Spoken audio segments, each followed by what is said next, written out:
الشیطان الرجیم بسم اللہ الرحمن الرحیم۔ زائرین حسینی السلام علیکم۔ اس وقت موجود ہیں مزار اقدس جناب حابیل پر۔ پروردگار عالم نے جب سب سے پہلے جس کو نبی بنا کر بھیجا ان کا نام تھا جناب آدم علیہ السلام۔ ان کے دو بیٹے ہوئے جناب حابیل اور قابیل۔ یہ دونوں، قابیل جو ہے بچپن سے ایسا نہیں تھا قابیل بچپن سے قاتل تھا یا برا انسان تھا، بلکہ حابیل اور قابیل دونوں بھائی خدا کی عبادت کیا کرتے تھے، عبادت خداوندی میں زندگی کو بسر کیا کرتے تھے۔ لیکن ایک دن دونوں بھائیوں نے کیا کہتے ہیں آپس میں کہا کہ ہم دیکھیں کہ اللہ کس کی قربانی کو پیش کرے گا۔ اللہ ہم دونوں جو ہے خدا کی بارگاہ میں کو قربانی پیش کرتے ہیں، کچھ ہدیہ پیش کرتے ہیں، دیکھتے ہیں اللہ کس کی قربانی کو پیش کرتا ہے۔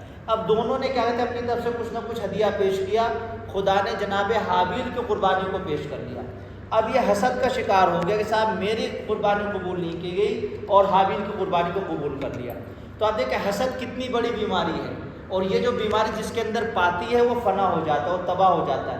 حسد ایک ایسی بیماری، معصومین نے فرمایا کہ حسد میں جلنے والا ایک ایسا انسان ہوتا ہے کہ وہ اپنے اندر ہی اندر جلتا رہتا ہے، لیکن جس سے جلتا ہے اس کو پتہ بھی نہیں ہوتا۔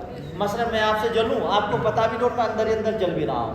تو کیا اس بیماری سے بچنا چاہیے، حسد کی بیماری سے، ایک دوسرے سے۔ اب کیا ہوا، انہوں نے حسد کیا تو کیا ہوا، غصے میں قابیل نے جناب حابیل کو قتل کر دیا۔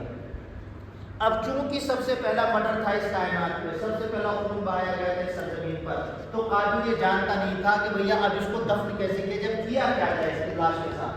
اب پریشان تھا کہ خدا نے دو کووں کو آسمان سے بھیجا، وہ دونوں کوے آپس میں لڑے، ایک کوے نے دوسرے کا مرڈر کیا، جس نے مرڈر کیا اس نے اپنے پنجوں سے زمین کو کھودا، کھودنے کے بعد کیا دوسرے کوے کو زمین میں دابا، جس سے قابیل یہ سمجھا کہ اگر کوئی انسان مر جائے تو زمین کھود کے اس کو دفن کرنا چاہیے۔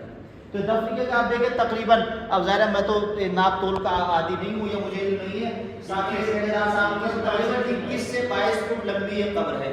آپ دیکھیں پہلے زمانے کتنے لمبے چوڑے انسان ہوا کرتے تھے، 21 سے 22 فٹ لمبی یہ قبر، جس طرح ٹھیکیدار صاحب نے بتایا۔ تو طویل قبر ہم یہاں پہ آئے ہوئے ہیں، سب لوگ فاتحہ پڑھیں، انشاءاللہ بڑھیں گے اپنی اگلی منزل کی طرف۔ والسلام علیکم ورحمۃ اللہ وبرکاتہ۔